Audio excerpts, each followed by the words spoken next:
ketika kamu menitikkan air mata dan masih peduli.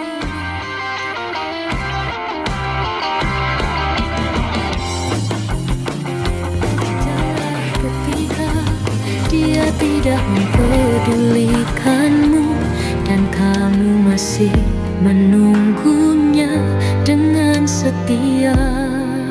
Partai Komunis Indonesia atau yang lebih kita kenal dengan singkatan PKI adalah sebuah nama yang terus bergema dalam lorong sejarah bangsa.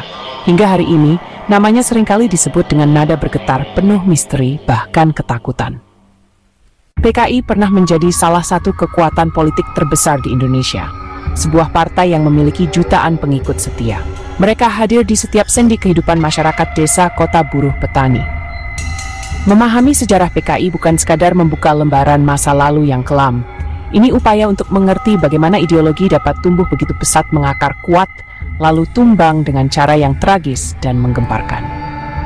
Latar pembentukan PKI terkait kondisi sosial dan politik di Hindia Belanda awal abad ke-20. Saat itu rakyat hidup dalam cengkeraman kolonialisme yang menindas. Ketidakadilan merajalela, kemiskinan menjadi pemandangan umum. Kaum pribumi diperlakukan sebagai warga kelas 2. Di tengah itu, pemikiran baru dari Eropa masuk perlawanan kesetaraan sosialisme. Cikal bakal PKI sebenarnya dimulai dari sebuah organisasi yang didirikan oleh orang Belanda. Namanya adalah Indische Sociaal-Democratische Vereniging atau disingkat ISDV. Didirikan pada tanggal 9 Mei di Surabaya. Tokoh sentral, Henk Sneevliet. Tampilkan foto Henk bersama tokoh pergerakan Indonesia. Sneevliet adalah sosialis Belanda yang datang ke Hindia Belanda dan bekerja di surat kabar Surabaya Handelsblad.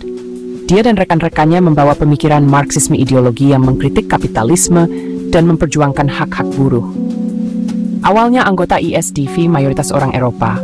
Mereka sadar perjuangan harus melibatkan kaum pribumi. Sneevliet menerapkan strategi cerdik, mendekati Sarekat Islam atau SI. Di dalam SI dia bertemu pemuda progresif dengan semangat perlawanan. Tokoh utama, Semau Darsono. Mereka terpesona oleh ide revolusi dan perjuangan kelas. Sneevliet mendorong penyebaran gagasan sosialis dalam tubuh SI.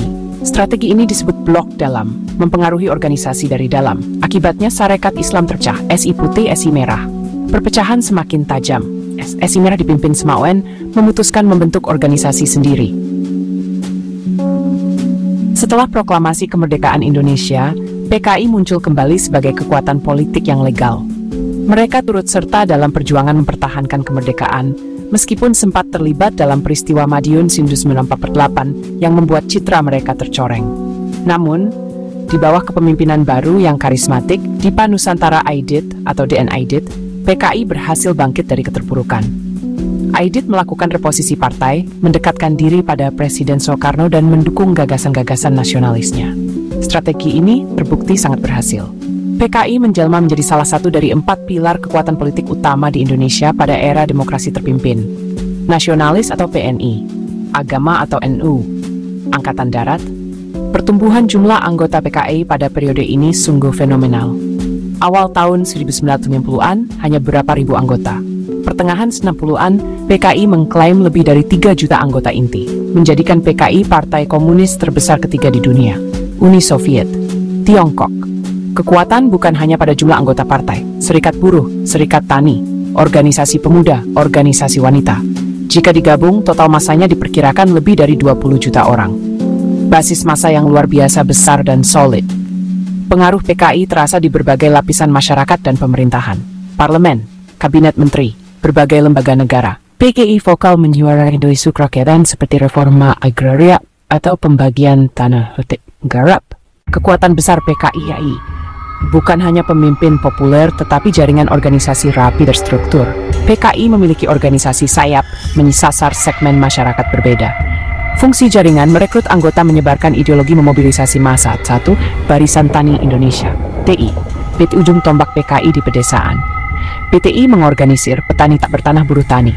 Mereka tuntut reforma agraria. Aksi sepihak merebut tanah menimbulkan konflik kekerasan dengan tanah dan kiai pemilik lahan. Di kalangan buruh, SOPSI, Federasi Serikat Buruh terbesar dan terkuat. Pengaruh Sopsi di perkebunan, pertambangan, transportasi. Melalui Sopsi, Mo Kerja melumpuhkan perekonomian, menekan pemerintah atau perusahaan. Untuk pemuda dan mahasiswa, Pemuda Rakyat CGMI. Untuk perempuan, Gerwani. Gerwani progresif, kesetaraan gender. Mesin propaganda memperkuat semua jaringan ini. Surat Rakyat. Inti dari perjuangan PKI adalah ideologinya, yaitu Marxisme-Leninisme. Ini adalah sebuah paham yang dikembangkan dari pemikiran Karl Marx dan Vladimir Lenin. Nah, menurut ideologi ini, sejarah manusia adalah sejarah perjuangan kelas antara kaum borjuis, pemilik modal, kaum proletar, kaum buruh. Tujuan akhirnya adalah menciptakan sebuah revolusi untuk meruntuhkan tatanan kapitalis dan mendirikan masyarakat komunis tanpa kelas. Dalam masyarakat ini, tidak ada lagi kepemilikan pribadi atas alat-alat produksi, semuanya dimiliki dan dikendalikan oleh negara atas nama rakyat. Ideologi ini menjadi panduan utama bagi setiap langkah dan strategi politik yang diambil oleh PKI. PKI tidak berjuang sendirian. Sebagai bagian dari gerakan komunis internasional, mereka memiliki hubungan yang erat dengan partai-partai komunis di negara lain. Pada masa Perang Dingin, dunia terbelah menjadi dua blok besar. Blok Barat yang dipimpin oleh Amerika Serikat dan Blok Timur yang dipimpin oleh Uni Soviet. PKI secara alami bersekutu dengan Blok Timur. Mereka mendapatkan dukungan baik secara moral maupun finansial dari Uni Soviet dan juga Republik Rakyat Tiongkok. Para pemimpin PKI seperti D.N. Aidit sering melakukan kunjungan ke Moskow dan Beijing untuk berkoordinasi dan belajar strategi dari saudara tua mereka. Hubungan ini memperkuat posisi PKI di dalam negeri. Namun, pada awal tahun 60-an terjadi perpecahan dalam gerakan komunis internasional. Uni Soviet dan Tiongkok berselisih paham mengenai jalan terbaik menuju komunisme. Uni Soviet di bawah Khrushchev mengusung gagasan koeksistensi damai dengan Blok Barat, sementara Tiongkok di bawah Mao Zedong tetap bersikeras pada jalan revolusi bersenjata. Dalam perselisihan ini, PKI di bawah kepemimpinan Aidit memilih untuk lebih condong ke Beijing. Sejarah PKI adalah sejarah perlawanan tetapi juga sejarah pelarangan. Jauh sebelum dibubarkan pada tahun 1966, PKI sudah pernah terlarang. Pelarangan pertama, masa kolonial Hindia Belanda, tahun 1926, tahun 1927. Pemberontakan bersenjata di Jawa, di Sumatera. Mereka ingin menggulingkan pemerintah kolonial dan mendirikan Republik Soviet di Indonesia. Pemberontakan kurang terorganisir, kurang persiapan, mudah dipatahkan oleh militer Belanda. Kegagalan membawa konsekuensi berat. Pemerintah kolonial menyatakan PKI terlarang. Ribuan aktivis ditangkap, sekitar 13.000 dipenjara.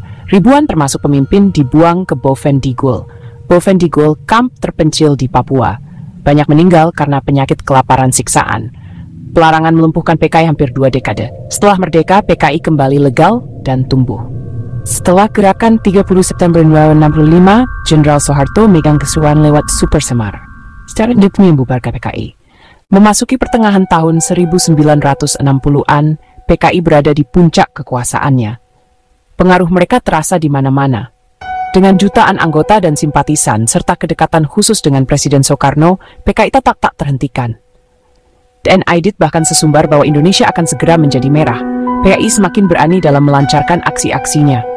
Mereka terus mendesak pelaksanaan reforma agraria secara radikal melalui aksi sepihak PTI yang seringkali berujung bentrok dengan tuan tanah dan bentrok dengan kiai di pedesaan. Di panggung politik nasional, PKI melancarkan kampanye untuk mengganyang para kapitalis birokrat atau kabir. Istilah itu seringkali ditujukan kepada para perwira tinggi Angkatan Darat yang anti-komunis. Salah satu usulan PKI yang paling kontroversial adalah gagasan pembentukan Angkatan Kelima. PKI mengusulkan agar kaum buruh dipersenjatai untuk membantu pertahanan negara dan agar petani dipersenjatai. Ini dimaksudkan di luar 4 angkatan yang sudah ada, Angkatan Darat, Laut, Udara, Kepolisian. Bagi Angkatan Darat, usulan ini adalah upaya PKI untuk menciptakan milisi bersenjata sendiri yang menyaingi kekuatan TNI. Mereka menolak mentah-mentah usulan ini. Ketegangan antara PKI dan Angkatan Darat pun mencapai titik puncaknya. Situasi politik di Jakarta menjadi sangat panas, seolah bom waktu yang siap meledak kapan saja. Detik-detik kehancuran itu pun tiba pada malam tanggal 30 September dan dini hari 1 Oktober 1965. Sebuah kelompok yang menamakan dirinya Gerakan 30 September G30S yang dipimpin oleh Letnan Kolonel Untung, Komandan Batalion Cakrabirawa, Setelah gerakan 30 September 1965 berhasil ditumpas, Angkatan Darat yang dipimpin oleh Soeharto melancarkan operasi pembersihan besar-besaran terhadap PKI dan semua organisasi yang dianggap berafiliasi dengannya.